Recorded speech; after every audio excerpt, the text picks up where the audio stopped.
Kenya, my friend, come here. Come closer. I just have to ask, were any Black Muslims consulted on this film? What's good, y'all? Welcome back to my channel. If you're new here, my name is Auziah and I'm a storyteller. So Netflix recently released the film You People, starring Jonah Hill and Lauren London, about a Black woman from a Muslim family and a white man from a Jewish family falling in love and trying to merge their families. It's co-written and directed by Kenya Barris. Oh, Kenya Barris. He tries so hard, doesn't he? Kenya Barris is not my favorite writer. He's responsible for Blackish, which did very well, probably some of his best work, Grownish, which has its moments, but he also did Black as and that show sucked. So very hit and miss. I think my biggest issue with him as a writer, he makes content about Black people that feels like it's for a white audience. So when I think about comedic writers like Issa Rae, Quinta Brunson, and even Tyler Perry, whose content is typically loaded with issues, it's so clear that when they approach Black stories, they're having a direct and somewhat secret conversation with their Black audience. And it's not that other cultures won't watch their content, it's just they typically write in a way that disregards what other cultures will or won't understand. And I kind of love that. We are having a conversation with these writers and other cultures are just lucky enough to be a fly on the wall. But to me, Kenya Barris goes, what is the most typical, universally misunderstood stereotype that I can slap on these characters with no story arc, no real motivation, no real connection in between scenes, and call it a damn day. Just a collection of Black references without any soul, covered up by some pretty big names in acting. I'm just gonna cover everything that I don't like about this movie. If you're watching this, I'm gonna assume you've already seen it, so don't expect like a full plot summary, and there will be spoilers. You know we like numbers here on Chat with Ozzy, so here are the 3 things that stuck out the most to me. Number 1, undeveloped traits on important characters. Kenya, my friend, come here, come closer. I just have to ask, were any Black Muslims consulted on this film? Do you know any Black Muslims? My man's literally gave Eddie Murphy a kufi in a story about Farrakhan and called it representation. Would a devout Farrakhan supporting Muslim be at a strip club? And very comfortable, mind you. Fit right in. Would he be excessively profane? Questions that need answers. It's the lack of research for me. You know, you didn't have to make a Muslim if you weren't going to explore what that dynamic would actually look like. Eddie Murphy is more than competent to play that role without giving him some unnecessary, undeveloped trait. Making Eddie Murphy's character and his family Muslim almost feels like an accessory. It really doesn't do anything for the story. In fact, if you think about it, its only function in the film is to play off this old narrative that Black people hate Jewish people. And frankly, that storyline is getting a little stale. And the women have no presence in the film. Nia Long, she's just there looking pretty. We wouldn't even know that Lauren London is supposed to be Muslim without the dad. You mean to tell me she has no apprehension about falling in love with this man that goes against everything that she knows? Where is it?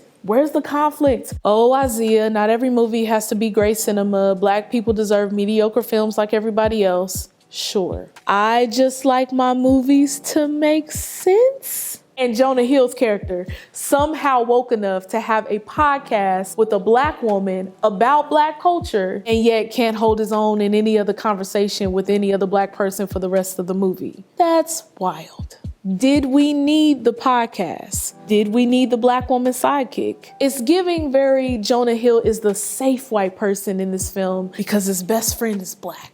And we didn't even explore it. That entire storyline is so undeveloped and way more interesting than what actually happened in the movie. But you know what? I could have forgiven all of that if there was actually a real love story. Which brings me to my second complaint about this movie. It just doesn't earn its ending. The love story is not believable. I think we have to start with the casting on this one. Nothing against Jonah Hill, nothing against Lauren London. The chemistry just isn't there. And the scene structure doesn't help with that. We go from Jonah Hill mistaking her as his Uber to a quick montage of them on a date, and now they in the bed together. I don't know about y'all, but Lauren London's body language to me said it all. She was not trying to be a co co-star with Jonah Hill. Like, she barely wanted to get close to that man. It was so obvious. So I don't know if that was a director issue or an actor-actress issue. I don't know what it was. If you're casting and you have two actors together who aren't working, you either need to recast one or recast both. Not to mention, this is a quick side note, I did not believe Lauren London to be the daughter of Nia Long and Eddie Murphy. It just didn't work. It just did not work, y'all. This casting for this film, it wasn't good. And unfortunately, this film had a lot to live up to because there are so many other similar films that does this, but does it way better. Our Family Wedding with America Ferrera. My Big Fat Greek Wedding, Nia Vardalos. Something New, Sanaa Lathan. Crazy Rich Asians. I don't know any of the names, but that movie was awesome. It was just so rushed. I really do think that Kenya has an issue with story development. It may have been better to start the film out with them already together. We get to see this world of their relationship outside of the family first. They have some kind of feeling of longevity. As an audience, we can just assume certain things. And then later we bring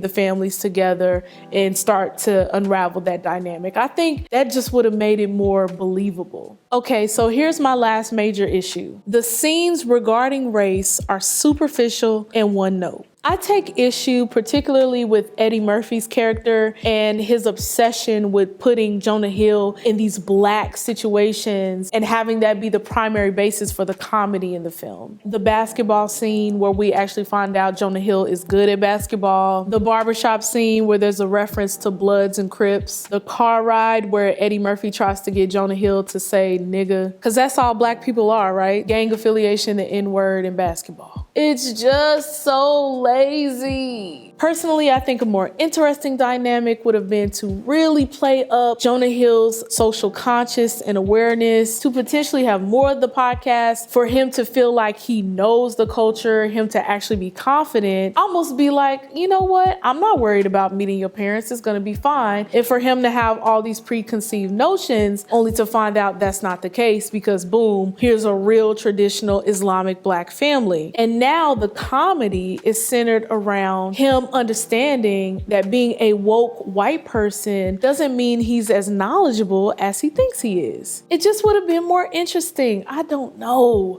I didn't like this movie, y'all. I've seen the comments. A lot of you guys like this movie, and I don't want to kill your joy. I just think there were a lot of missed opportunities here. I think this movie could have been so much better. It really could have been something special if more thought went into it. Now, I want to be fair. There were actually 3 moments in this movie that I thought were pretty funny. The first being Jonah Hill at the synagogue with his family, all the little dialogue that happened there. Hilarious, right? Jonah Hill was really in his pocket. He knows how to write that character. He knows how to write that family. The second thing I thought was pretty funny was when he first encountered Lauren London. She's like, oh my God, you some white man that thinks I'm an Uber driver, when in fact she looks just like his Uber driver. I thought that was pretty funny, even in the trailer. And the other scene that I thought was pretty funny was when Jonah's dad tried to impress Lauren London by playing John Legend on his piano. I just thought that was so wildly offensive that it was hilarious. But honestly, this movie does not even deserve those moments. It just doesn't live up to its funniest parts. I saw one critic say that the movie doesn't know if it wants to be a love story or a piece on race and social commentary, and it doesn't do either very well. I have to agree. It didn't even feel like a movie. It felt more like a really good SNL skit. But that's all I have for you today. Again, please let me know in the comments. I want to know what you guys thought about this movie. I'm just a nobody. This is just my opinion. You let me know. What did you think about this movie? Tell me in the comments. Am I getting it wrong? Am I being dramatic? Is it not that bad? Let me know. Like, comment, subscribe, and if there is nothing else, I will see you next Sunday. Be blessed.